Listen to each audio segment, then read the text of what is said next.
ಏನಾಯ್ತು? ಸ್ವಲ್ಪ ತಲೆನೋವಮ್ಮ. 1000 ಸಲ ಹೇಳ್ತೀನಿ ಮೊಬೈಲ್ ನೋಡಬೇಡ ಅಂತ. ರಾತ್ರಿ ಆದ್ರೆ ಸಾಕು ಮೊಬೈಲ್ ಇಟ್ಕೊಂಡು ಕೂತ್ಕೊಂತಾನೆ. ಅದೇನಿರುತ್ತೆ ಏನೋ ಮೊಬೈಲಲ್ಲಿ ಈಗಲೇ ಕಣ್ಣು ಕೊಳ್ತೋಗಿರೋ ಟೊಮೆಟೊ ಹಣ್ಣು ಆದಂಗೆ ಅದಾವೆ.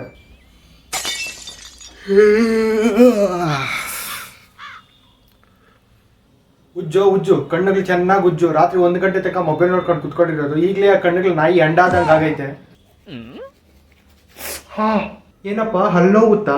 1000 ಸಲ ಹೇಳ್ತೀನಿ ಮೊಬೈಲ್ ನೋಡ್ಬೇಡ ಅಂತ. ರಾತ್ರಿ 1 ಗಂಟೆ ತನಕ ಮೊಬೈಲ್ ನೋಡ್ಕೊಂಡು ಕುತ್ಕೊಂಡಿರೋದು, ಈಗಲೇ ಕಣ್ಣುಗಳು ಕುಡ್ಕೊಂಡು ಕುಂಡಿ ಆದಂಗೆ ಆಗಿದೆ. ಅಮ್ಮ, ಹೋದ ವರ್ಷ ನನ್ನ ಫ್ರೆಂಡ್ಗೆ ಮದುವೆ ಆಯ್ತಲ್ಲ, ಅವ್ನಿಗೆ ಹೆಣ್ಮಗು ಆಗಿದೆ. ಇಬ್ರು ಅವಳಿ ಜವಳಿ. ಓ ಸೂಪರ್. 1000 ಸಲ ಹೇಳ್ತೀನಿ ಮೊಬೈಲ್ ನೋಡಬೇಡ ಅಂತ. ಮೊಬೈಲಲ್ಲಿ ಏನಿಟ್ಟಿರುತ್ತೆ ಏನೋ. ರಾತ್ರಿ 1 ಗಂಟೆ ತನಕ ಮೊಬೈಲ್ ನೋಡ್ಕೊಂಡು ಕುತ್ಕೊಂಡಿದ್ದೆ. 1 ವರ್ಷ ಆಯಿತು ಅವ್ನು ಮದುವೆ ಆಗಿ, ಆಗಲಿ ಮಕ್ಕಳಾಗಿದೆ. ನಿಂಗೆ 4 ವರ್ಷ ಆಯಿತು ಮದುವೆ ಆಗಿ, ಇನ್ನೂ ಮಕ್ಕಳೇ ಆಗಿಲ್ಲ. ಅಮ್ಮ, ಈ ತಿಂಗಳದ್ದು ಗೃಹಲಕ್ಷ್ಮಿ ದುಡ್ಡೇ ಬಂದಿಲ್ಲ.